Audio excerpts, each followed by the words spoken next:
as being a police officer, within my experience and the background, you find a lot of challenges. Docket, it's a file. It's like a portfolio of evidence. That evidence that is going to be used like in the court of law. Sometimes abanye abantu ama SAPs beyisinokuthola ama problem thola ukuthi that's missing of something into inokumiss. Bese kunama instances whereby there is like where a person is involved. Kakhulu ile yokulahleka kwama docket, ukuthi ama docket disappear. That's when you call it a corruption. Because umuntu insinuated ukuthi try that person, he tried or she tried to defeat the ends of justice by taking evidence that should be presented a court for a case. Ainyamadalise in whichever way he could. He can throw it away, he can give it to that person or could misana, he can sell it for a bribe, he can do whatever. Yeah, but that's why even going in anti-corruption unit, is poison.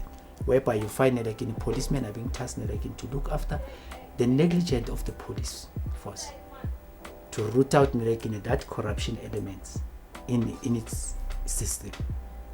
There is an element whereby you find ukuthi uyafika emsebenzini angeke uze uthande. Yabo. Umuntu avela kubheka ngakuthandi, angakufuni, uyangifuna. That's it. Just nje to make ukuthi ube nale bakufake kula chain ukuthi okay asimbambe ngokuthi bathi corrupt. Akulahleke le docket and yilo ngathi yafuneka kakhulu. Asitshentshele la docket angasalitholi. Ngisele ngiku hot water. Because that docket definitely izofuneka bese kuthiwani that's corruption. Sangena ngangena espoiseni I find ukuthi ngene nabanye abantu abaningi.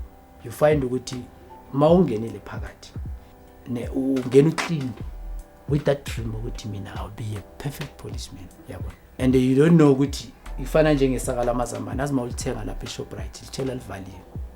Babekelele namazambane athi phezulu, you don't know ukuthi phakathi kunani. You realize amasolithengile ulivule endlini ukuthi Jesus kunalento ebolile.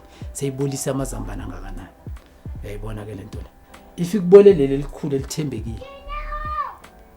So gcina sibole sonke because sometimes but if you cannot beat them, you gotta join them. And even noma ungafuna uba join ugcine wenzeni. That's why abanye esebenzisana nabo bathi mabahlangabezana nama situation anje abangasakhona ukuhandle upull out. Abanye they couldn't have a chance to pull out. Yayibona ke lento le because obviously uyafika ungena emotweni siyapatrola upatrola nawe wena usupervisor yami, mina I'm still young, uyabona, in the industry. Ngisamamela i-command ebuya kuwe, kumele ngihloniphe wena, ngihloniphe umsebenzi lo wenza.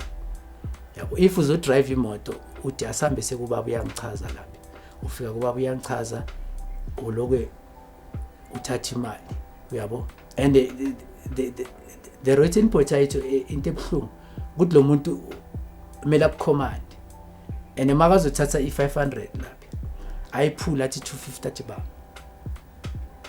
you already being incriminated because kumele ujikele superior yakho and usuperior yakho nelekini udala khona une experience angakukhahlela out usese maningi amaphoyisa angalastanga uqeda ungena nelekini within 6 months so charge ngenye charge obongazimisela ngayo.